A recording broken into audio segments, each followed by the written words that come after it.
Doing the dome ones that I've seen on YouTube was the fit balls. You just pump up a fit ball, build around it, then let the air out and take it out.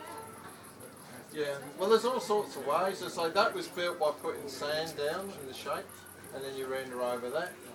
The last person who was here, John Eldridge, he was a great pizza oven man and he built it the traditional way with cob oven as they call it. And that is just like clay, and that's done really cheaply. It's just a mixture of clay and sand, and you make little sausages, and you go around like make a beehive. Yeah. So you do that with the sand first of all, with the clay, and that holds it together and gives it better heat properties.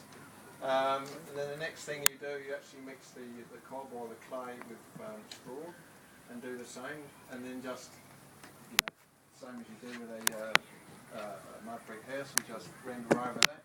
And they make fantastic ovens, cheap as chips, great for the kids, they can easily do it.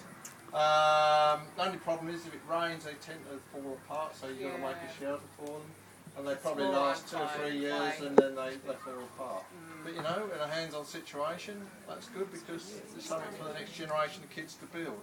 So this is something there that's going to last for 50 years. If you don't want to do that, you know, do it with the cob way. So that's a great way of doing it. So Steve, the chicken wire goes over the top and then the render goes over the top of that?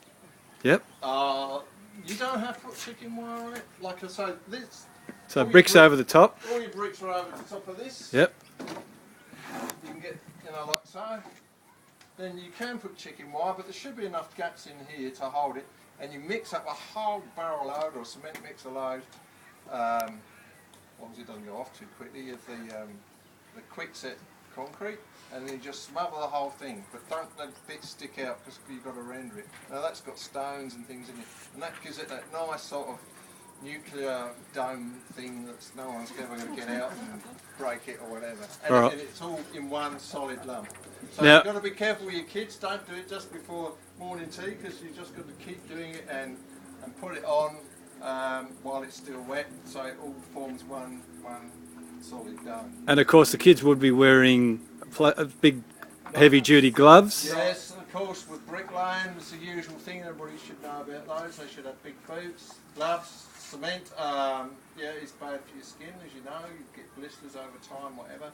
Your eyes, especially if you have lime with a mix, but you shouldn't need it with that. Well, you might do if you're rendering. Make sure they wear glasses for that.